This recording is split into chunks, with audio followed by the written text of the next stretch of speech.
Tahukah Anda apa komponen pembentuk produk elektronik? Oke, berikut ada simulasi video smartphone. Jadi di dalam video ini akan dibedah apa saja isi di dalamnya. Oke, mulai dari casing, ada SIM card, ada baterai, speaker, ada audio port, jadi bisa lihat di layar. Ada fingerprint, vibrator, banyak sekali ya. Ada motherboard juga. Jadi berapa lapis. Jadi kalau Anda punya smartphone, itu dibuka semua baut-bautnya, Anda akan menemukan komponen yang sejenis seperti ini. Dan di bagian layarnya pun sangat banyak ya. Nah, berapa lapis kira-kira jadi komponen pembentuk dari smartphone tersebut. Nah, kita fokus ke kamera, kita pecah lagi kameranya.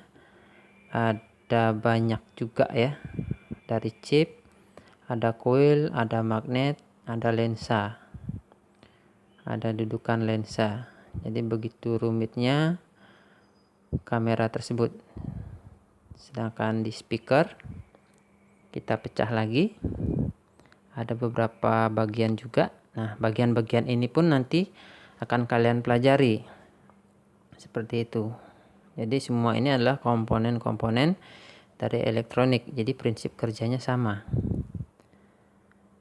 Motherboard adalah CPU utamanya, jadi pusat kendalinya. Di sana pun terdapat banyak chip atau IC. Ada chip untuk memori, ada untuk SD card, ada untuk sinyal, ada prosesornya. Wow, banyak sekali, nanti akan bisa dibedah lagi. Nah, kalau kalian bisa perhatikan, PCB dari smartphone itu tidak hanya satu layer atau satu lapis. Oke. Lapisannya pun sangat berlapis-lapis seperti itu. Jadi agar mendukung smartphone kalian tuh lebih kecil dan ringan. Kita lihat display atau LCD touchscreen-nya. Nah, seperti itu. Itulah bagian-bagian dari touchscreen Anda kalau kalian pecah.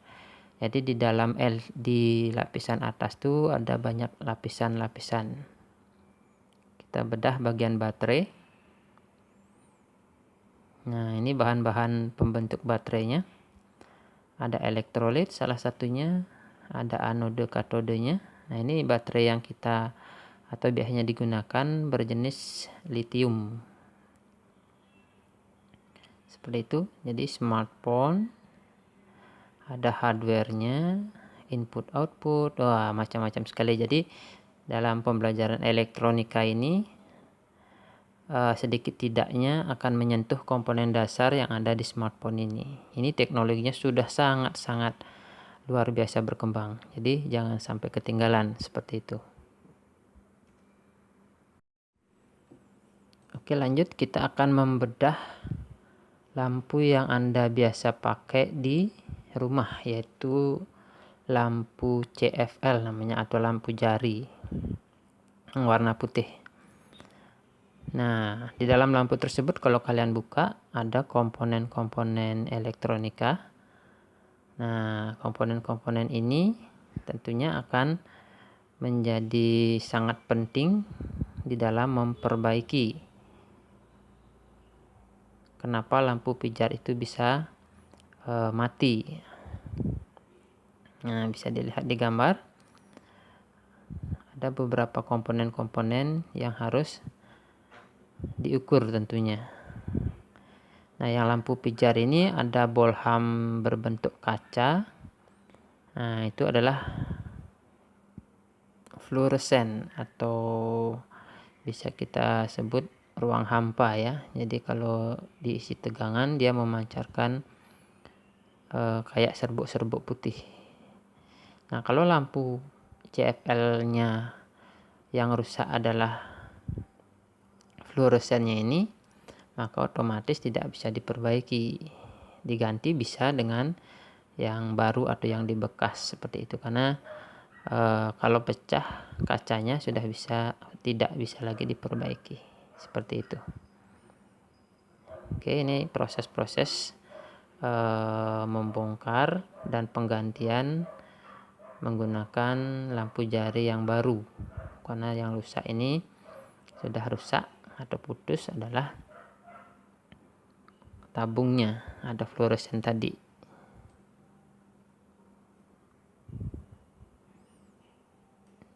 Setelah itu akan dipasang kembali.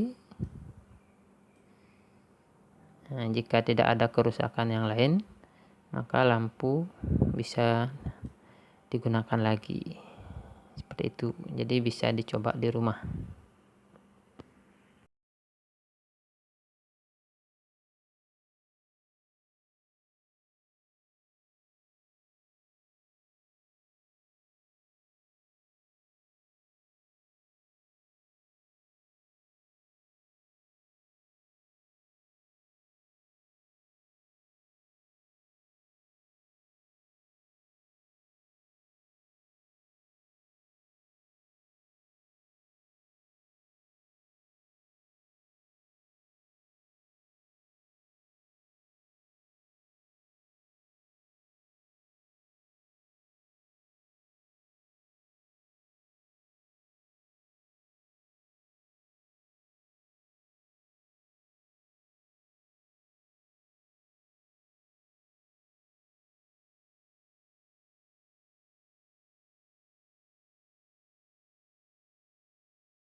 Selanjutnya adalah cara memperbaiki lampu LED. Jadi lampu yang juga ada di rumah Anda, sering sekali lampu ini mati sebenarnya. Nah, cara mengeceknya juga sangat mudah sekali. Jadi di dalamnya ada LED. Nah, LED ini adalah salah satu komponen elektronika yang harus Anda ketahui juga. Jadi LED ini bisa memancarkan cahaya. Biasanya kalau salah satu LED ini mati, semuanya akan putus. Jadi kebanyakan kerusakannya adalah di LED. Nah, coba kita buka di dalamnya seperti apa. Nah, di dalamnya juga ada rangkaian elektroniknya. Jadi step down tegangan atau penurun tegangan. Nah, komponen-komponen ini mesti Anda harus tahu juga. Jadi dengan mengetahui fungsi kerja komponen, Anda sudah bisa mengidentifikasi kerusakan suatu perangkat elektronik seperti itu. Jadi tentunya ini harus lewat pengujian. Jadi komponen tersebut perlu diuji dulu. Jadi cara mengujinya adalah lewat pengukuran dan juga menggunakan datasheet seperti IC atau chip, itu harus menggunakan datasheet. Jadi karakteristik dari komponen tersebut harus kita ketahui dulu. Nah, kalau di sini yang rusak adalah elko atau elektrolit kapasitornya. Biasanya itu yang paling sering karena menggunakan frekuensi tinggi. Jadi tegangannya tidak stabil sehingga keluarannya tidak bisa menyalakan lampu LED. Seperti itu, sangat mudah sekali. Jadi belajar elektronika itu sebenarnya simpel jika Anda mau belajar dan tahu untuk apa Anda belajar ke depannya, seperti itu. Nah, itu di sampingnya ada sebuah multimeter. Jadi multimeter itu adalah alat yang sangat vital, alat ukur yang harus kita kuasai sebagai seorang elektronikawan atau elektronikawati. Oke, seperti itu.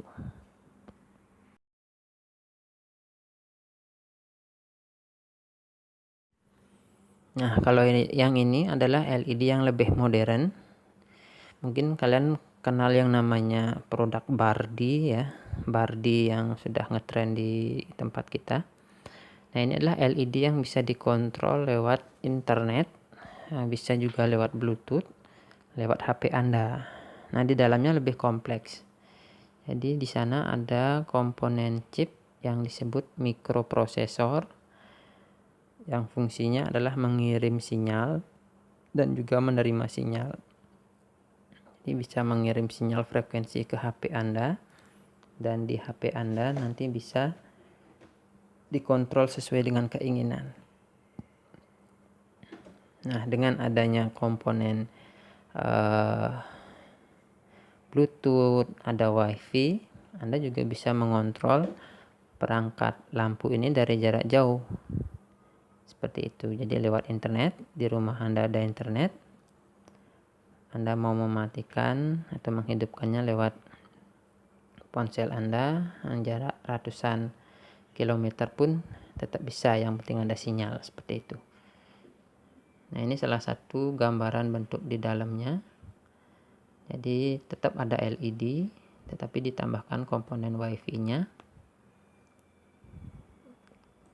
Kalau sekarang disebut di industri 4.0 itu adalah Internet of Things, jadi IoT. Jadi dengan adanya internet, semua bisa dimudahkan dan teknologinya semakin canggih, seperti itu. Oke, ini sebagai bayangan saja bahwa teknologi elektronika itu berkembangnya sangat-sangat luar biasa pesat, seperti itu. Sehingga jika tidak sekarang belajar, maka kapan lagi? Jadi kita akan terus ketinggalan dengan produk yang semakin kecil dan semakin canggih. Jadi untuk itu tetap semangat belajar agar bisa bersaing ke depannya di dalam dunia atau bidang elektronika ini.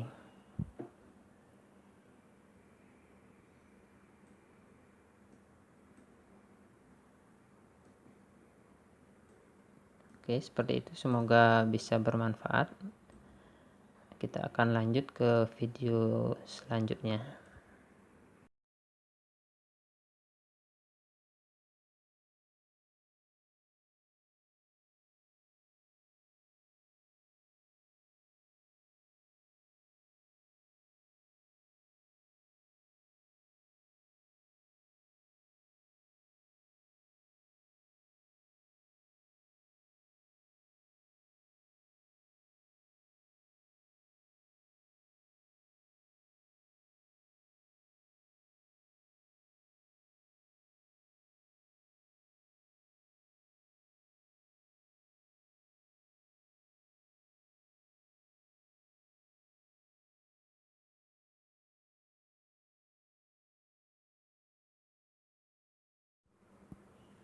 Selanjutnya kita akan bedah apa sih ada yang di dalam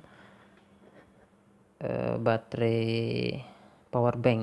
Nah, jadi kalau kalian punya power bank, jangan dibuang dulu ya, karena itu bisa diperbaiki.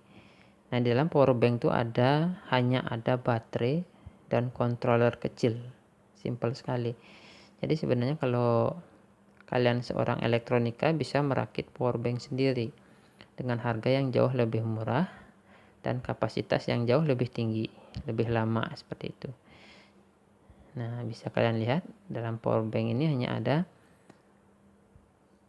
banyak baterai dan satu PCB kendali yang berfungsi untuk menurunkan dan stabilizer tegangan dan arus. Nah, biasanya kerusakan di power bank itu adalah baterainya ada yang lemah, sehingga ketika di charger dia ngisi, dipakai cepat habis. Nah, solusinya bisa diganti dengan baterai lain. Nah, baterai ini biasanya berjenis baterai 18650 tipenya. Nah, bisa dilihat di layar komponennya seperti itu. Nah, lagi-lagi komponen elektronika, ada chip di sana, ada komponen resistor namanya, ada induktor, ada juga LED, ada juga kapasitor. Simple sekali sebenarnya. Oke, jangan ragu, kalian sebelum beranjak ke sini harus tahu dulu apa itu komponen-komponen elektronika dan fungsinya.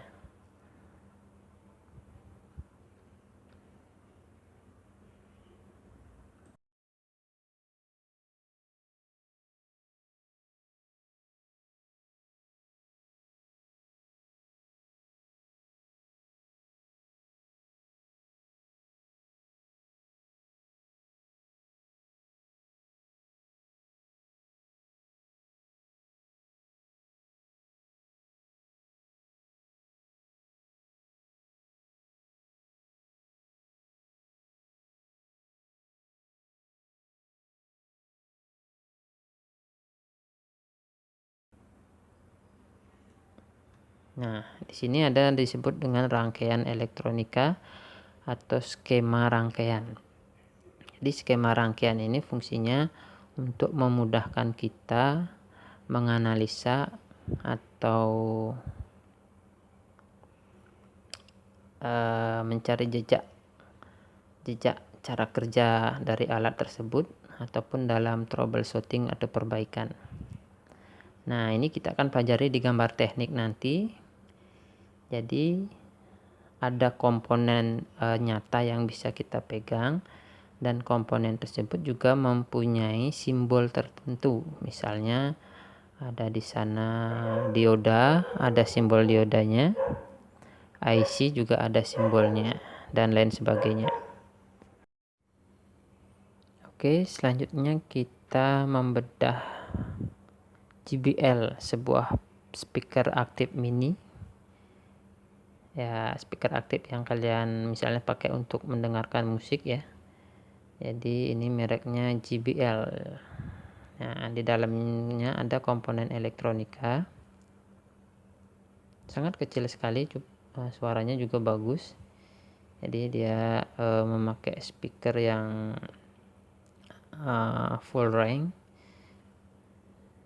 medium range sampai bass seperti itu. Nah, ini juga simpel sekali di dalamnya. Di dalamnya ada perangkat elektronik juga. Ya, jadi di dalamnya ada komponen-komponen yang harus kita tahu. Ini juga sangat canggih karena kita bisa mendengarkan lagu lewat media komunikasi Bluetooth. Nah, oke, bisa dilihat ada speakernya dan ada beberapa komponen kecil. Nah, komponen-komponen yang kecil itu disebut dengan komponen SMD dan yang terkecil SMT. Nah, gitu ya. Nah, inilah komponen-komponen yang bisa mengolah sinyal dari HP Anda menjadi sebuah audio yang bisa kalian dengarkan langsung, seperti itu. Selanjutnya kita akan membedah charger handphone. Oke, kalian tentu tahu ya. Jadi HP Anda pasti dibekali sebuah charging yang fungsinya untuk mengisi baterai Anda ketika baterainya sudah habis. Dalam artian habis, energinya habis ya, bukan baterainya yang habis. Nah, kira-kira apa di dalamnya? Lagi-lagi adalah komponen elektronika. Jadi di sekitar Anda, di keseharian Anda tentunya tidak lepas dari yang namanya komponen elektronika. Jadi sangat beruntung sekali Anda belajar elektronika sebenarnya jika bisa mengaplikasikannya ke dalam kehidupan sehari-hari. Nah, bisa dilihat di sana ada komponen bisa saya sebutkan, ada IC, ada elko, ada optocoupler, ada dioda. Komponennya sebenarnya simpel sekali seperti itu, dikecilkan sekali sehingga bentuknya bisa fleksibel seperti itu. Jadi dunia elektronika sekarang sama yang dulu tuh sangat-sangat jauh pesat perkembangannya. Dulu charging aja bisa beratnya sampai 5 kg seperti itu untuk arus yang sekian ampere, tapi sekarang sudah nggak sampai 500 gram seperti itu. Nah, biasanya charging ini kerusakannya sangat-sangat simpel karena komponennya juga bisa dihitung dengan jari seperti itu. Jika kalian mengerti konsep dan cara kerja rangkaian ini, sangat mudah kalian mendapatkan pundi-pundi penghasilan dari keilmuan ini. Nah, lagi-lagi di sini akan diberikan gambaran skema rangkaian. Nah, skema rangkaian ini sangat penting untuk menganalisa bagaimana cara kerja dari charging ini. Nah, ini sangat penting sekali ya. Jadi nanti sebagai awal pembelajaran di gambar teknik, Anda akan belajar bagaimana cara menggambar rangkaian ini. Fungsinya apa? Kenapa seperti itu rangkaiannya? Jadi jangan takut duluan ya. Jadi semua ini sama seperti segerombolan hewan yang mempunyai fungsinya masing-masing seperti itu. Jadi kalau kalian mendalaminya pasti asik.